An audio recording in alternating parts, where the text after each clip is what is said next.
Okay, so my name is Alexandra Delanty. I work at Copperview Elementary and I teach second grade. So in my class of 18 students, I have 13 ELL students.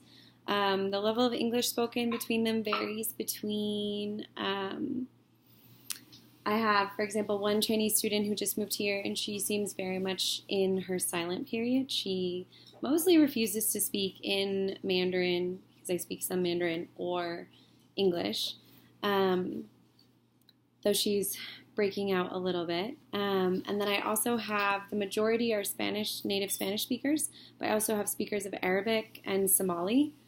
Um, and so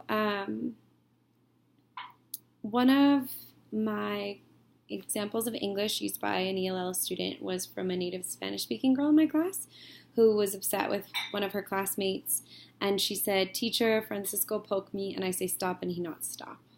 And so in both her oral and her written language, she's definitely still translating from Spanish. And she's having trouble sometimes conjugating her verbs to, for example, like he pokes me.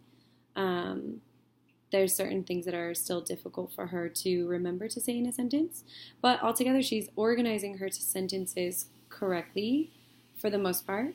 And she could just use practice with, for example, talking about, we could play a game in which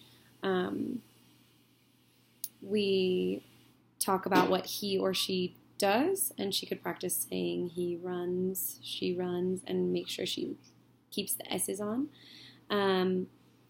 And then also, when it comes to he not stop, making sure that she understands did not, does not, do not, and work with that. Another example of English from an ELL student was a boy in my class who wrote, after the coyote wen, W-E-N, bake, B-A-K-E, to her home. Home is spelled H-O-M. So I was happy. He spelled everything else correctly, so I was really happy that he spelled coyote correctly because it was in our class writing in our story, so he used that in order to spell it correctly. But then there are still clear signs that his phonemic awareness isn't as good. So for example, there are clear signs that the phonemic awareness is good because, for example, when we say went back, we don't pronounce the T. And so he did not include the T in his writing. But then there were certain things where we have learned the CK endings, which he spelled back as bake, B-A-K-E.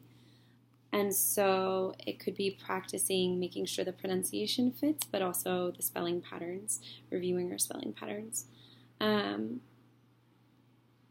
A third example of an ELL's use of English was one of my students answered a question in class and attempted to use the sentence frame that we had practiced together. The sentence was meant to help them practice using one of our amazing words, which the word was delicate and in the correct context. The sentence frame was, blank is delicate because it blank. And for her sentence, she said, glass is delicate, and she pointed to her glasses.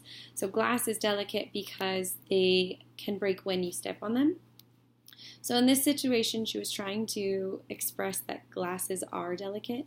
So there are two things that we could work on, plural forms of nouns, as well as is and are, and the areas in which or the situations in which they're appropriate.